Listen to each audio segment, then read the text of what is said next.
Okay, so some quick thoughts on Captain America: Brave New World.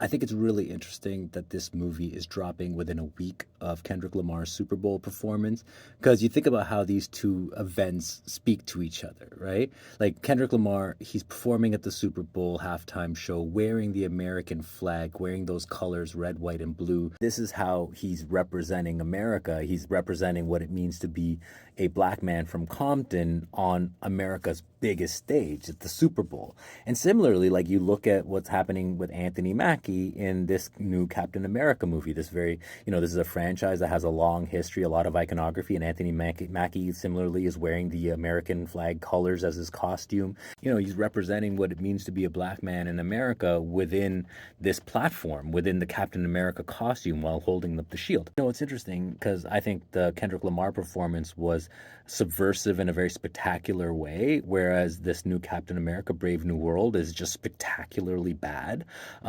Like bad for all the reasons where it's like, yes, the action kind of stinks, and like what is this movie trying to say? It's kind of a mess. But then there's also like the mess of its production, like the mess, like we know that this movie was supposed to open a year ago. There's reports that there was problems on production, and then there was reshoots. And just think about like how now they're reshaping this movie a year later and how much things have changed in the last year. A year ago from February, all of a sudden Trump is president and there's all this, rollbacks of DEI.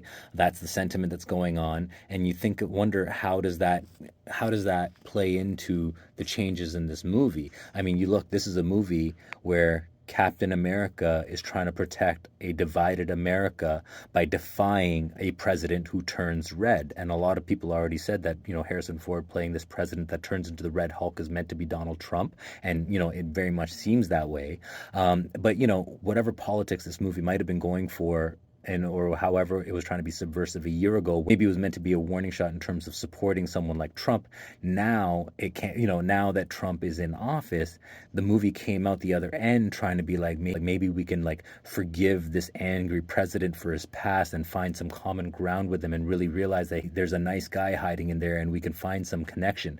It's interesting, like the mess that this movie has becomes more interesting when you see how it's bending over backwards to be more pleasing than it might have been before. And in a way, the mess that this movie has become is kind of like the perfect allegory for how messy politics are in the US.